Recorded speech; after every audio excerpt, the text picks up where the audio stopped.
found this old meat grinder. Let's see if we can build a sculpture out of it today. I started out by trying to figure out the base for this project, something to hold it up. I didn't want to cut it apart, so I went ahead and made a piece of wood and found a couple other pieces of metal to mount to this ring.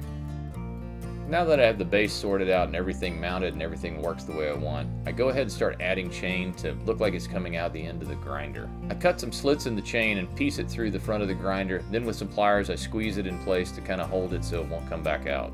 Now that I have all that mounted, I move on to adding the pieces that look like they're going in the top of the thing. I have some various pieces from a wrench to a couple of pieces of metal. I'm going to stick in and begin welding those pieces together. And I left them so they would come out because I wasn't sure that I could weld it to the pot metal of this grinder. Now I move on to building some of the other parts. I'm going to make a pig to make him look like he's coming out of the chain that's hanging down. So I go ahead and cut out the parts and start welding him together. And keep adding detail by adding little parts and then finally finishing up with some welded detail on top of him.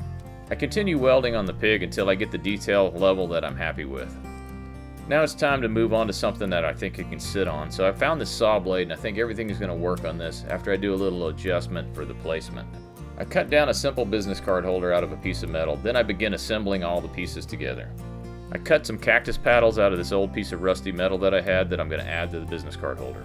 Now that I have all the pieces finished, I go ahead and begin assembly of the parts. Once I have everything together roughly, I go ahead and mark out where I want to drill and mount the pig and all the other pieces. Then I add a coat of clear to finish it off. I used this old grinder and a bunch of extra spare parts that I had laying around to build my own business card holder. I think it turned out really nice. Thank you for watching. Please like and subscribe.